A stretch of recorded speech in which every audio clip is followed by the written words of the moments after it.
Hello everyone, आज के इस वीडियो में हम लोग बहुत अच्छे क्वेश्चन लेकर आए हैं जो कि पिछली बार एग्जाम्स में पूछे गए थे उसी के पैटर्न पे। तो इस वीडियो को एंड तक देखिए और बारीकी समझिएगा कि इस टाइप के क्वेश्चन को कैसे सॉल्व किया जाता है। ठीक है ना। तो चलिए शुरू करते हैं और काफ़ी अच्छे तरीके से मैं आपको समझाऊंगा, बिल्कुल बारीकी से, बिल्कुल मजा आएगा। स्टार्ट करते हैं। तो देखिए फ्रेंड्स, सबसे पहला क्वेश्चन आपके स्क्रीन पे दिख रहा होगा। 3 के पावर 50, 4 के पावर 40, 5 के पावर 30 और 6 के पावर 20 में सबसे बड़ी संख्या कौन सी है। इस टाइप के क्वेश्चन को कैसे करते हैं, चलिए मैं आपको अच्छे तरीके से समझाने की कोशिश करूंगा। 3 के पावर 50 लिखा गया, 4 के पावर 40 है और 5 के पावर 30 है और उसके बाद 6 के पावर 20 है और हमें बताना है कि इसमें सबसे बड़ी संख्या क्या होगी। ठीक है, ध्यान से समझिएगा। चलिए इस क्वेश्चन को सॉल्व करते हैं। देखिए फ्रेंड्स, जब भी इस टाइप का क्वेश्चन आपको दिखे तो सबसे पहले हमें पावर को बराबर करना होता है। ठीक है फ्रेंड्स, पावर को हमें बराबर करना होता है, यानी कि पावर सभी को इक्वल करेंगे। तो अगर मैं आपसे बोलूं कि इन सभी को पावर इक्वल करने के लिए आप क्या कर सकते हैं, तो आप ये कहेंगे कि पावर में आप सभी को इक्वल करने के लिए 3 के पावर 50 है तो 3 के पावर 5 लिख करके इसके पावर में हम 10 कर सकते हैं, कुछ इस तरह से। ठीक है, ठीक उसी तरह से 4 के पावर 4 लिख करके पावर में हम 10 कर सकते हैं। उसी तरह से यहाँ पे अगर हम बात करें तो 3 के पावर 10 ये हो जाएगा इस तरह से और 6 के पावर 2 करके इसका होल पावर हम 10 कर लेंगे। अब आप यहाँ पे देखिए सभी के पावर में 10 हो गया, बिल्कुल कोई दिक्कत नहीं। यानी 3 के पावर 5 का मतलब कितना होगा, 243 के पावर आपका ये 10 हो गया। ठीक है, इसके बाद अगर हम देखें तो 4 के पावर 4 का मतलब कितना होता है, 4 चौका 16, 16 चौका 64 और 64 चौका 256, यानी 256 के पावर 10 हो गया। ठीक उसी तरह से 5 के पावर 3 का मतलब 125 के पावर 10 और लास्ट में कह सकते हैं 6 छक्के 36, 36 के पावर 10। अब हम यहाँ से क्लियरली कह सकते हैं कि जिस संख्या के पावर सबसे ज़्यादा होगा, यानी जिस संख्या का पावर, यानी जो आधार सबसे ज़्यादा उसके पावर अगर हम सब जो होगा वो सबसे ज़्यादा होगा, तो हम यहाँ पे आसानी से कह सकते हैं कि 256 के पावर 10 का मतलब ये संख्या सबसे ज़्यादा बड़ी होगी। ठीक है, तो ये संख्या किसके लिए था, ये संख्या जो था इसके लिए था, यानी कि 4 के पावर जो 40 है ये सभी में सबसे बड़ी है। और सबसे छोटी कौन सी होगी, तो जिसका आधार सबसे छोटा दिख रहा है तो वो सबसे छोटा होगा, यानी कि सबसे छोटा आपका ये हो गया, सबसे छोटा ये हो गया और सबसे बड़ा आपका ये था। ठीक है, तो फ्रेंड्स उम्मीद करते हैं कि आपको ये चीज़ समझ में आ गई होगी। जब भी अलग अलग पावर में आपको दिखे तो पावर आपको इक्वल कर लेना है। बस पावर इक्वल करने के बाद जिसके आधार जो सबसे बड़ा होगा वो सबसे बड़ा है, जिसका आधार सबसे छोटा होगा वो सबसे छोटा है। क्लियर, बात समझ में आ गई। चलिए नेक्स्ट क्वेश्चन ट्राई करते हैं और अगला प्रश्न देखिए फ्रेंड्स क्या कह रहा है। अब देखिए फ्रेंड्स, बात करते हैं सेकंड क्वेश्चन की। सेकंड क्वेश्चन ये कह रहा है कि 2 वर्ष के लिए 5% की दर से एक निश्चित राशि पर साधारण ब्याज और चक्रवृद्धि ब्याज के बीच का अंतर 40 रुपये हो, तो मूल राशि बताइए। इस टाइप का क्वेश्चन पिछली बार भी पूछा गया था प्री एग्जाम्स में। तो कैसे करते हैं, बस इसके लिए एक छोटा सा फॉर्मूला होता है फ्रेंड्स। डिफरेंसेस बराबर हम लिखते हैं P यानी कि मूलधन और R जो रेट है उसका बटे में 100 उसका स्क्वायर, यानी जब 2 वर्ष की बात की जाए तो स्क्वायर लिख लीजिए। ये बस फॉर्मूला लगाइए, आपका करेक्ट आंसर आ जाएगा। डी का मतलब डिफरेंसेस कितना दिया गया, दोनों के बीच का अंतर 40 है, मैं यहाँ पे 40 रख लेता हूँ। हमें पी निकालना है, रेट कितना है 5%, यहाँ पे 5 और इसका स्क्वायर कर लीजिए, यानी 20 25 100 और 40 बराबर कितना हो जाएगा, पी गुने 1/400। ठीक है, 400 हो जाएगा क्योंकि स्क्वायर है तो 20 का स्क्वायर 400 गुना करेंगे तो पी यानी कि 4 चौका 16, 16 पे 3 0, राइट आंसर कितना हो गया 16,000, जो कि राइट आंसर हम ऑप्शन ए को टिक कर सकते हैं। तो बहुत अच्छा प्रश्न है, इसको ध्यान रखिएगा। 2 वर्ष के लिए ध्यान रखना है, 2 वर्ष के लिए होता है, 3 वर्ष के लिए अलग फार्मूला होता है जो कि हम लोग नेक्स्ट वीडियो में, यानी कि अलग वीडियो जब आएगी उसमें हम डिस्कस करेंगे। फिलहाल आपको ये समझना है कि क्या होता है। फिर छोटा सा अगर फार्मूला बता दूं, अगर 3 वर्ष के लिए, जब 3 वर्ष रहे तो हम क्या करते हैं, 3 वर्ष के लिए फार्मूला होता है डी बराबर यानी डिफरेंसेस बराबर पी इंटू आर अपॉन में 100 का स्क्वायर और 300 प्लस आर बटे में 100, ये होता है 300 के लिए। ठीक है, सॉरी 3 वर्ष के लिए। जिस तरह से आपने क्वेश्चंस में यहाँ पे मेंशन किया गया था 2 वर्ष के लिए तो ये फार्मूला होता है, लेकिन 3 वर्ष की जब बात की जाती है तो ये फार्मूला होता है, बस आपको इसको याद रखिएगा। ठीक है ना। चलिए नेक्स्ट क्वेश्चन ट्राई करते हैं, लेकिन उससे पहले इसको साफ कर लेते हैं। ध्यान दीजिए फ्रेंड्स, नेक्स्ट क्वेश्चन क्या कह रहा है। अगला प्रश्न है कि अपर्णा ने एक वस्तु का अंकित मूल्य क्रय मूल्य से 50% ऊपर तक परिवर्तित किया। ध्यान से समझेंगे, अपर्णा ने क्या किया कि क्रय मूल्य मानते हैं कि उसका 100 रुपया था। ठीक है, क्रय मूल्य 100 रुपया था, लेकिन वो मार्केट प्राइस जो अंकित करती है वो 50% बढ़ा करके यानी 150 अंकित कर देती है। ठीक है, 50% ऊपर तक परिवर्तित किया। लगभग 10% लाभ कमाने के लिए कितनी छूट देनी चाहिए, यानी कि प्रॉफिट परसेंट उसको कितना कमाना है 10% का। ठीक है, तो डिस्काउंट प्रतिशत हमें बताने क्या होगा। मैंने आपको बताया था इन चारों में एक रिलेशन होता है, वो रिलेशन क्या है आपको ऑलरेडी पता होगा, CP बटा में MP और राइट साइड में हम कर सकते हैं डिस्काउंट परसेंट और नीचे हमारा प्रॉफिट परसेंट। ध्यान दीजिएगा डिस्काउंट परसेंट की जब बात की जाती है तो वहाँ पे 100 माइनस करते हैं और प्रॉफिट परसेंट का मतलब 100 में उतना जोड़ते हैं। ठीक है, अब यहाँ पे सभी की वैल्यू को पुट करते हैं। यहाँ पे क्या क्या चीज़ें हमारे पास गिवन है फ्रेंड्स, ध्यान दीजिएगा। सीपी कितना दिया गया 100, मैं सीपी को 100 रखता हूँ। मार्केट प्राइस 150 है, 150 रख लेते हैं। डी की वैल्यू कितनी, यानी कि डिस्काउंट परसेंट हमें तो फाइंड आउट करना है, यानी कि 100 माइनस हम डी कर लेते हैं। ठीक है, 100 माइनस डी कर लेते हैं। और प्रॉफिट परसेंट की जब बात की जा रही है तो 10%, यानी कि 100 प्लस 10 तो 110 हम यहाँ पे कर लेते हैं। यानी ये आपका 2 हो गया, ये 3 हो गया। क्रॉस में अब कुछ कटेगा नहीं तो चले क्रॉस मल्टीप्लिकेशन करेंगे। तो क्रॉस करेंगे तो ये आपका 220, राइट साइड में आपका 300 और माइनस में 3D हो जाएगा। ठीक है, यानी कि 3D की वैल्यू देखें तो कितना हो जाएगा 80 और डी की वैल्यू करें तो 80/3। अब क्वेश्चंस पे थोड़ा सा ध्यान देते हैं। क्वेश्चंस में कह रहा है कि लगभग 10% लाभ प्राप्त करने के लिए कितनी छूट देनी होगी। यानी यहाँ पे देखिए हमारा एग्जैक्ट नहीं कटेगा, ये भी हमारा समथिंग यानी कि जो कि अप्रॉक्सीमेट कटेगा। तो आपको पता है फ्रेंड 27 दिया होता है 81, यानी कि लगभग हम कह सकते हैं 27% इस क्वेश्चन का राइट आंसर। लगभग उसको 27% का डिस्काउंट देना पड़ेगा, जो कि हम ऑप्शन ए को टिक कर सकते हैं। ठीक है, तो ये रिलेशन काफ़ी अच्छा, आप इसको अच्छे से याद रखिए जब भी इस टाइप का क्वेश्चन आपको दिखे। ये 3 चीज़ें अगर गिवन हो तो एक चीज़ आप यहाँ से आसानी से निकाल सकते हो। जब एक चीज़ निकल जाएगा तो यहाँ पे अगर आप जो कि क्या कह सकते हैं एसपी भी अगर पूछे तो वहाँ पे फिर आप इस तरह से निकाल सकते हैं, कोई दिक्कत नहीं होगा आपको। लेकिन ये आपको कह सकते हैं सुपर डुपर एक फार्मूला है। ठीक है ना, चलिए अगला प्रश्न कह रहा है कि सोनिया तथा उसकी माता की आयु का योग 49 वर्ष है। चलिए सोनिया है और उसकी एक माता है जो उसका योग दिया गया, उनकी आयु का योग 49 वर्ष। 7 वर्ष पूर्व माता की आयु सोनिया की आयु की 4 वर्ष है, सॉरी 4 गुनी है। 7 वर्ष पूर्व की बात की जा रही है, ध्यान से समझिएगा। 7 वर्ष पूर्व अगर हम बात करें, क्या कह रहा था, माता की आयु सोनिया का, यानी कि माता और सोनिया का जो रेशियो था 4:1 है। माता की आयु सोनिया की आयु की 4 गुनी थी 7 वर्ष पूर्व, ये ध्यान देना 7 वर्ष पूर्व। ठीक है, अब आपसे मैं ये कहूँ फ्रेंड्स के साथ पूछा जा रहा है कि सोनिया की आयु ज्ञात कीजिए। चलो इसको मैं आपको बताता हूँ कैसे करना है। ये आपका क्या था, ये वर्तमान में है 49 वर्ष, यानी कि इन दोनों की आयु जो है वो 49 वर्ष वर्तमान में है। और हमारे पास जो रेशियो दिया गया है वो क्या है 7 वर्ष पूर्व का। तो हम क्या करते हैं कि इसको 7 वर्ष पहले के चले जाते हैं। 7 वर्ष पहले ले जाएंगे तो दोनों का 7-7 वर्ष कम हो जाएगा। बात समझिएगा कि अगर हम 7 वर्ष पीछे जाते हैं तो माता का भी 7 वर्ष कम और सोनिया का भी 7 वर्ष कम, यानी हम ये कह सकते हैं कि 7 वर्ष पूर्व उनका योग कितना था। ठीक है, ध्यान से समझिएगा, 7 वर्ष पूर्व उनका योग कितना था। तो उनकी आयु का योग हो जाएगा कितना, घटा देंगे 14, 7-7 14 घट जाएगा, तो 49 में से 14 का तो 35। अब हमारे पास देखिए क्या है, दोनों का रेशियो में 7 वर्ष पहले का पता है 4:1, यानी हम ये कह सकते हैं फ्रेंड्स कि 5x बराबर 35। तो x की वैल्यू हमारे पास निकल गया 7। ये हम लोगों ने क्यों किया था, ये किया था क्योंकि रेशियो पे काम करने के लिए रेशियो हमारे पास जो 7 वर्ष पूर्व का था, लेकिन योग था हमारा वर्तमान का, तो मैंने इसको 7 वर्ष पहले कर दिया, दोनों का 7-7 कम करके 14 वर्ष कम हो गया तो 35 हो गया। अब आसानी से कर सकते हैं कि 5x बराबर 35, यानी कि दोनों का योग कर लेंगे 35, x की वैल्यू 7। क्वेश्चंस में पूछा गया सोनिया की आयु बताइए। ये नहीं कहा गया कि 7 वर्ष पूर्व बताइए, यानी जब नहीं कहा जाता है कुछ भी तो उसका मतलब ये होता है कि वो वर्तमान में हमसे पूछा जा रहा है। यानी कि कह सकते हैं कि सोनिया की वर्तमान आयु देखें तो ये 7 वर्ष क्या था, ये जो रेशियो निकला x की वैल्यू यहाँ पे निकला तो वो 7 वर्ष पूर्व का था, तो हम इसमें 7 वर्ष और जोड़ देंगे, यानी कि वर्तमान में उस सोनिया की आयु कितनी है 14 वर्ष। ठीक है, ये चीज ध्यान देगा। अगर यहां से उसकी माता की आयु पूछी जाती तो भी आप फाइंड आउट कर सकते थे कि मान लीजिए कि 7 वर्ष पूर्व इसकी माता की आयु कितनी होगी, 7 चौका 28, 7 और जोड़ लीजिए 35 वर्ष उसकी माता की आयु हो जाएगी।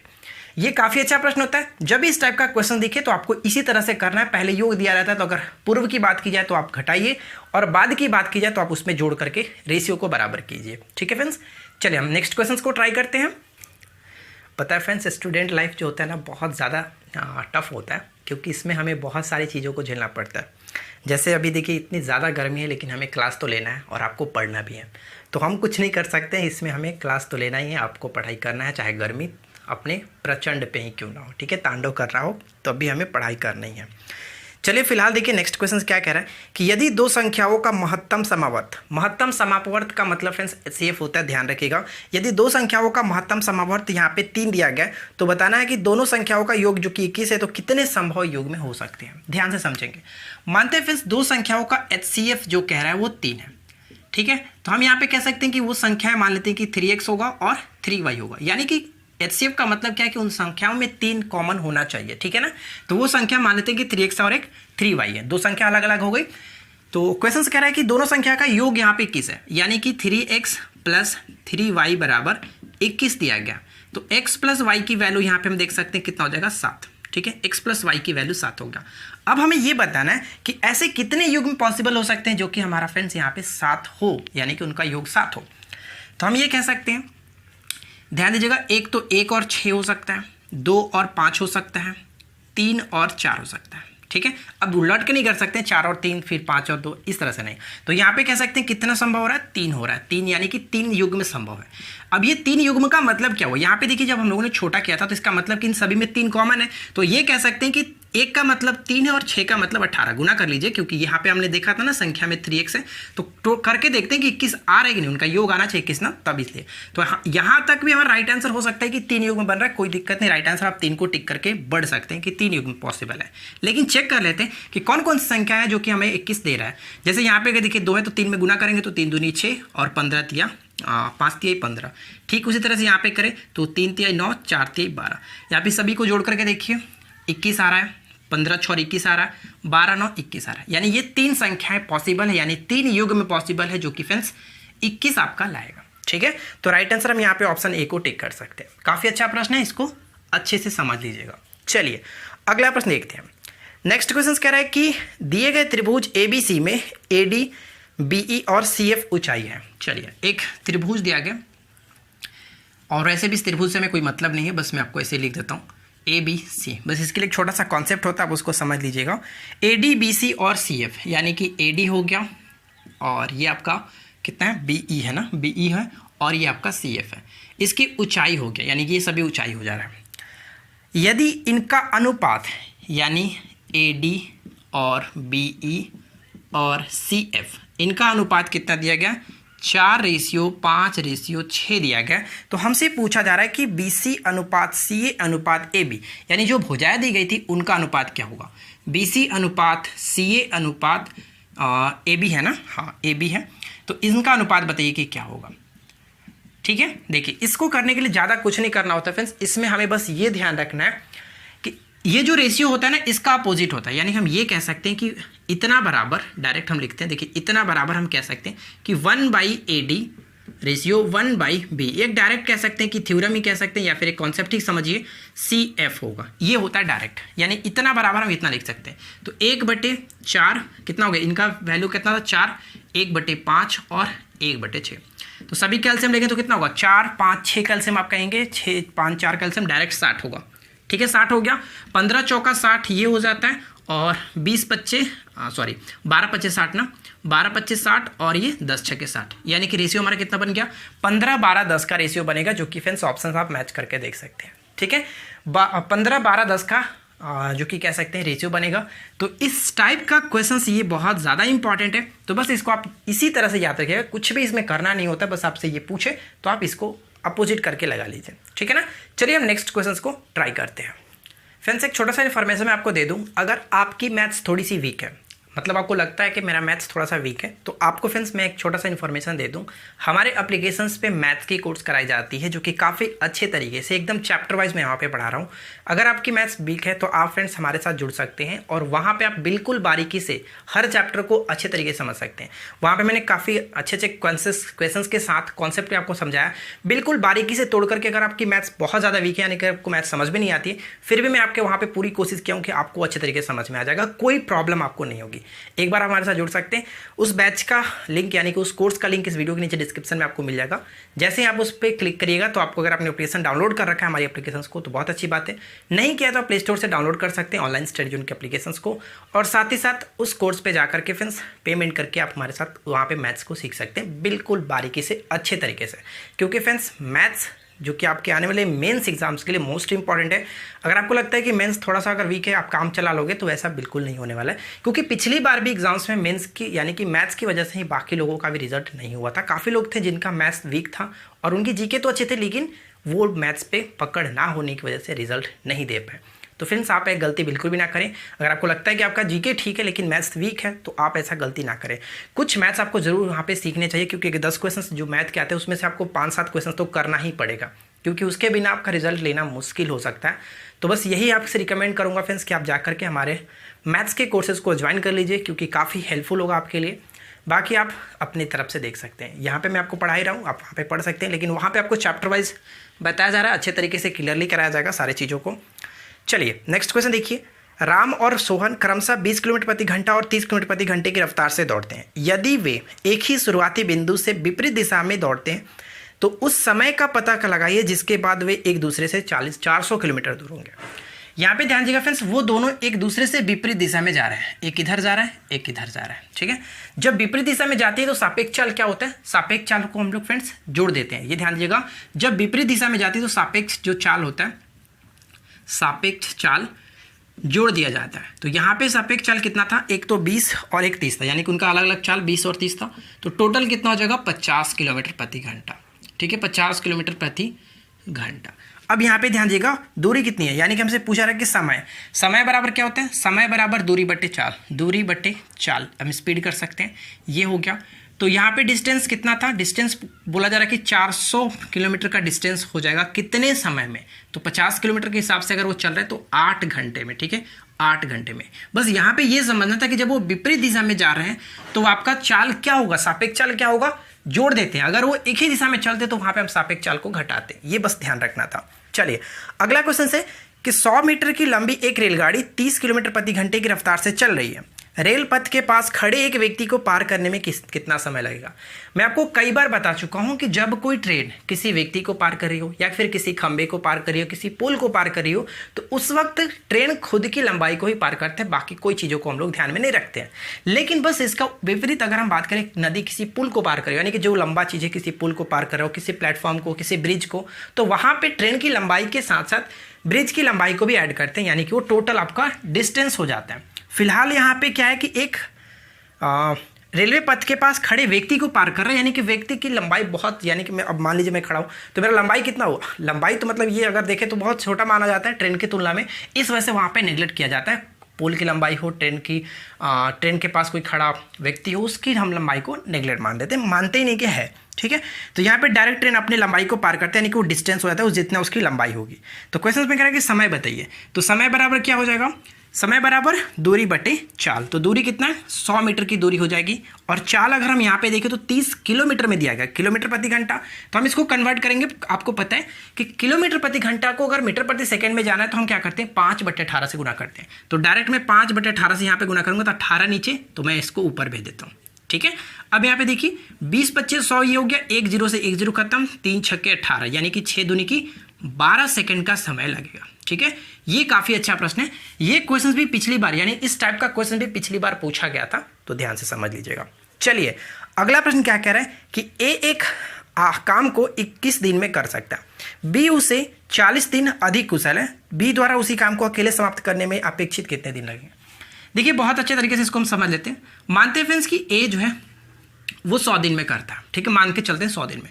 तो बी क्या है कि उससे 40% अधिक कुशल है, यानी कि 140 करता होगा, ठीक है, 140 दिन में करता होगा, अधिक कुशल है। तो यहाँ पे मान लेते हैं 104, इस तरह से 140। लेकिन फ्रेंड्स अगर हम बात करें तो ये दिन हुआ, ये दिन हुआ, ये दिन हुआ। लेकिन इफिशिएंसी की बात यहाँ पे की जाती है, कुशल का मतलब क्या होता है, जल्दी करने का मतलब ना, कुशल है तो वो जल्दी कर देगा। तो इनकी इफिशिएंसी, यहाँ पहले हम रेशियो देख लें, तो ये रेशियो कुछ इनका इस तरह से बन जाएगा, ए और बी का रेशियो अगर हम देखें तो कह सकते हैं कितना, 5 और 7 का रेशियो बन जाएगा, ठीक है, 5 और 7 का रेशियो। लेकिन अगर हम ये क्या है, इनके काम का रेशियो कि इतने दिन में ये करेगा, ए 5 दिन में करेगा, बी 7 दिन में करेगा। लेकिन अगर इफिशिएंसी की बात करें तो इसका अपोजिट हो जाता है, इफिशिएंसी जो होता है वो फ्रेंड्स काम का अपोजिट हो जाएगा, टाइम का अपोजिट होगा, यानी कि 7:5 होगा, ठीक है, 7:5 होगा। ध्यान समझिएगा, क्योंकि आपको पता है फ्रेंड्स कि टाइम इक्वल टू क्या होता है, वर्क अपॉन में इफिशियंसी, ठीक है, वर्क अपॉन में इफिशियंसी, ये दोनों देखिए एक दूसरे के अपोजिट होता है, यानी टाइम ज़्यादा रहेगा तो इफिशियंसी कम, इफिशियंसी कम रहेगा तो टाइम ज़्यादा लगेगा, बिल्कुल सही, ठीक है। तो यहाँ पे क्या है कि टाइम मान लीजिए कि ए और बी का रेशियो 5:7 था, तो इनकी इफिशियंसी का जो रेशियो होगा, यानी कि कार्य क्षमता का जो अनुपात होगा वो 7:5 होगा, अपोजिट। अब क्वेश्चन में कह रहा था कि ए जो है उस काम को 21 दिन में कर रहा था, यानी 7 का जो है वो 21 है, तो 5 कितना का गुना है, 3 का गुना है, तो हम यहाँ पर भी 3 का गुना कर लेंगे, यानी कि 15, ठीक है। यानी कहने का मतलब बी जो उस काम को अकेले कितने दिन में करेगा, 15 दिन में, जो कि ऑप्शन हम सी को देख सकते हैं। अगर आपको ये चीज़ समझ में नहीं आती तो आप इस तरह से भी कर सकते हैं कि ए मानते हैं कि फ्रेंड्स 21 दिन में कर रहा था और बी क्या कर रहा है कि इससे 40% अधिक कुशल है, तो 21 गुने 100 बट्टे में 140 परसेंटेज कर लीजिए इस तरह से। तो 7 या 21, 7 दूनी की 14, 1 0 से 1 0 खत्म, 7 दूनी की 14, यहाँ पे देखिए 5, यानी कि 5 तिहाई 15। बी को करने में कितना समय लगा? 15 दिन। तो उस तरह से भी कर सकते हैं और इस तरह से भी कर सकते हैं, जो आपको अच्छा लगे उस तरह से कीजिए, कोई प्रॉब्लम नहीं है। ठीक है फ्रेंड्स, तो आज की इस क्लास में पूरे मेरे पास इतने ही सारे क्वेश्चंस थे। आई होप कि आप लोग को अच्छा लगा होगा। वीडियो पसंद आया तो वीडियो को लाइक कर दीजिए, दोस्तों के साथ शेयर कर दीजिए। और मैंने आपको जो बताया फ्रेंड्स, अगर आप हमारे मैथ्स के क्लास में ज्वाइन होना चाहते हैं पेड ग्रुप में, तो आपको इस वीडियो के नीचे डिस्क्रिप्शन में लिंक मिलेगा, आप हमारे एप्लीकेशन पे जा करके वहाँ पे कोर्सेज को ज्वाइन कर सकते हैं। मात्र 199 के साथ आपको वो प्राइस मिल जाएगा। ठीक है, तो चलिए मिलते हैं नेक्स्ट क्लास में। Thanks for watching, keep learning, have a good day.